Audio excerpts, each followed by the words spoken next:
Good evening, Rangers. Welcome to Crotoni Entertainment. I'm Chris, and today we're going to jump right in with Dino Thunder Black.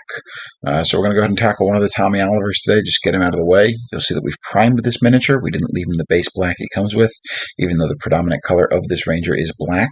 But we did the primer a little bit different this time, since we're using a black overcoat, which is going to be the Citadel contrast paint black Templar that we're just going to liberally apply all over the miniature here. Since we're using a black paint and we want to create a level of shading, what we did is we did a what they call zenithal highlighting or a zenithal priming on this particular model. So I took a mid-tone gray of the Rust-Oleum 2X flat paints. You can use any primer you like, but I went with a mid-tone gray. And when that was fully dry, I took my perfect gray that I use pretty much all the time, and I held the can a little bit further back. So normally I hold the can about 10 inches away or so when I prime. Then I held the can about 13 or 14 inches away, held it at a 45-degree angle, and then kind of worked it up to be directly over the top of the model. So the top of the model got that extra light gray. The bottom of the model had that mid-tone gray.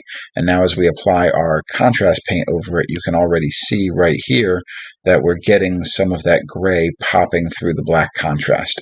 We want that to happen. It's going to create depth in our black, but as you can see, I'm doing a second coat over part of it there. And I actually go back and do a third or fourth coat in some areas there, because I do want black to be the predominant color, but we want a little bit of that gray kind of forcing through to give it a highlight. So why do we do that zenithal highlighting that we talked about? Well, it's kind of a highlighting. I don't do it a lot. It's something I probably should be doing more, but it's something that's going to go ahead and allow the light. The paint's going to mimic how the light hits the miniature. So, if you were to go stand in a mirror and lift up your own right arm like Tommy has here, you would notice that there's more shading kind of underneath your arm on the lower side in the armpit area than there is on the top of it, because the light's coming down from above and it's coming down at an angle usually. So the lighter primer on the higher areas is actually going to allow the highlighting or the way the contrast paint takes to the miniature to be a little brighter on the top and a little darker on the bottom. So it's going to mimic a lot of those natural lighting scenarios for you, so you don't have to worry about trying to mimic them in your highlighting or in your painting efforts. So it's an easy sort of cheating way to get some good highlights. It's a very popular priming technique. Like I said, I just don't do it a lot, and that has nothing to do with a dislike of the technique. It has nothing to do with me not thinking it's effective. I'm just really lazy. I have hundreds, if honestly not thousands, of miniatures in my backlog, because I just like to keep buying miniatures, and unfortunately I acquire them at a pace way higher than my painting pace is possible to go, and I just don't usually take the time to do extra layers of priming on a miniature. I get it primed, I bring it to my table, and I paint it. But if you don't have a whole lot of miniatures in front of you, give this zenithal highlighting a bit of a try. See if it works for you. See if it kind of creates a look that you're looking for, and put it side to side next to a model that you primed with a regular, just a flat paint, like a regular flat gray or a flat white or a flat black, and see if it does anything for you. So you can see this is actually taking quite a while. We even have the camera sped up to 200 times speed here, so this is moving twice as fast as I actually paint the miniatures. But you see it still takes a decent chunk of time to get all that black on there. Fortunately for the contrast paints, they do dry pretty quickly, so we're not going to have to wait too long before we move on to the next part of the miniature. So I'm going to finish touching this up here, and we're going to just do a little bit of a time skip that's going to take us into when the miniature is completely dry and ready to go on to the next step. Okay, so here we go. We are completely dry with that contrast paint. I'm going to try to avoid touching it as much as possible going forward. The contrast paint does have a knack for rubbing off on your hands before you seal it when you're done. I always seal it with the Rust-Oleum Painter's Touch 2X Ultra Cover Matte Clear Spray on these. But we're going to move into the gold. It's going to be the Citadel Retributor Gold. It's one you should have if you've been following any of my other painting tutorials here. And this is not a hard part of the miniature. It is a little tricky, though, and it's a little bit difficult for me to get a good camera angle and work this through. So I'm going to spoil it now. I'm not going to paint every bit of the gold on camera. It was a really awkward position to try to get into, where you could still see what I was doing, but also I was still effectively getting paint on the models.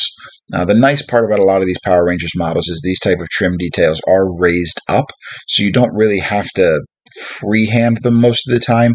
You just need to have a steady hand and a nice sharp brush, and you'll see a lot of the very simple, very basic everyman technique I'm using here is I'm resting my hand, or my fingers at least, on the base of Dino Thunder Black, which is allowing me to stabilize my painting tip a little bit, so I'm not making a whole lot of mistakes as I'm trying to paint through this. Now, what I will say about this model is it is terrible to try to paint these legs. I genuinely hated this experience, not because of the shape on it, but particularly around the kneecap area and heading down the leg.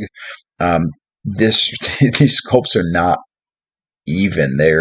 There's a couple points where it is kind of hard to see the raised areas, especially with the black paint on it, and just difficult to find what you're looking for. You see I got a little bit of a boo-boo there, but I'll touch that up off camera. But otherwise, you're just looking for these raised areas. You're just doing your best to get the gold. Leave some of that black in the middle there. I'm not going to do a lot of highlighting on this gold. You could go back to it later with lighter shades of gold or even a silver and do a lot of those edge highlights that makes them look really crisp. I'm not going to bother doing that. It looks pretty sharp from a distance here, as you can see, and that's been the #1 goal of this channel from day one. We're not painting display pieces. These are nowhere near my best paint jobs.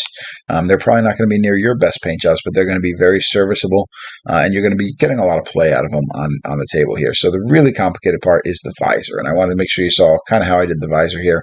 Just again, you see I got my finger braced up against this helmet. I'm using it to stabilize my hand and just really precisely, really slowly, really carefully, and with almost no paint on the brush, pick out that weird dino bite tooth pattern, or whatever you're going to call it, that goes around the visor. It's actually not that difficult to do. It just requires a little bit of patience. Anything you screw up, as long as you don't brush it across the whole helmet, can be touched up with some basic Abaddon black or whatever your favorite black is. And you can kind of make any blemishes disappear pretty easily. If you do that a big streak across the helmet with the contrast black, you're going to see a color difference. But otherwise, it's no biggie. So those are the hardest parts of the gold. We're going to jump back in when the gold is painted, so you can see what it looks like. So you see here we got the gold painted. The arms and the legs do exactly the same as that first leg that I showed on camera there. The visor, you watched me do that. His brachio staff is pretty self-explanatory. His chest piece is the easiest part. We've got this Mephiston red here because there are two little eyes kind of sculpted on the helmet, and this weird crest, whatever you want to call it, looking at some reference photos, because I'm not actually familiar with the Dino Thunder series. I just know that Tommy ruins it by coming back, because that guy's the worst. But otherwise, I hear the series is actually pretty good. But he's got those two brachio eyes on there, and then that nose or crest piece also seems red in the reference photo. So we're going to put the Mephiston red in there. And we're going to jump over to our Citadel layer, our Stormhost silver. This is a very, very bright silver. You can use any really bright silver you want. This one just takes to washes really well. And there's some silver areas located on this guy's costume, on the brachio staff in particular. So we're just going to go ahead and we're just going to quickly paint those our silver color, and that's going to take a wash a little bit later when it's fully dry. But this is going to let us pick that out. You see some of the, I think it's almost a PVC material they're making these minis out of. See, it's a little bit of warp on there. I'm not too concerned about it, especially because I play this game mostly with my 6-year-old, and he kind of beats up the miniatures anyway. But if you really do have a problem with that, do the hot, cold, hot water method. Almost boiling water. Dip it in there, and then dip it in the cold water. Kind of reshape it. Dip it back and forth as much as you need to, reshaping it in between, and you can get that straight again. You could also probably use a hair dryer on max power. So we'll pick out the silver on the belt buckle, the silver on the brachio staff, and we'll come back in when the metal there has dried. And we're going to jump in and grab our Citadel shade Nuln oil.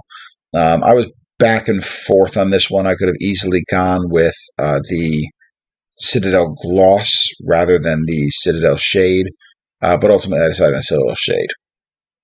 The big difference with the Citadel gloss is it would be a little bit shinier on the metal if you really wanted that sheer look on it. I decided not to go for that.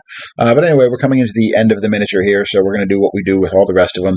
The top of the base is going to be painted black. The rim of the base, just like any other Ranger, is going to be painted the color of the Ranger, which in this case is also black. So we grab our Citadel base, Abaddon black. We're going to water down our brush a lot before we put it in the paint. So we're going to dip it in a lot of water. We can dip it right in the paint. We're going to have a really, really wet brush. I do this because it smooths out on these flat surfaces a little bit better in my experience if it's really watery. It doesn't look that way when it's going on, but when it's drying, it's looking pretty good. You can see though that the black going on the base is a notably darker black than the black on the miniature itself. That's a combination of the contrast paint not really being a paint and being more of a glaze, and the gray that's kind of coming up from underneath to kind of give that additional layer of shading. So it gives us good definition on the miniature without actually doing anything special other than slathering contrast paint all over it. But that about wraps us up with Dino Thunder Black. That's another Ranger in the bank. We're going to go ahead and move forward next week, possibly with some other projects rather than painting for a little bit. We'll see how everything pans out. But in the meantime, hit that like button, subscribe if you want to see more videos like this. Leave a comment. It really helps me out, lets me know what you like. And otherwise, we'll see you next week. Happy Morphin Monday, everyone.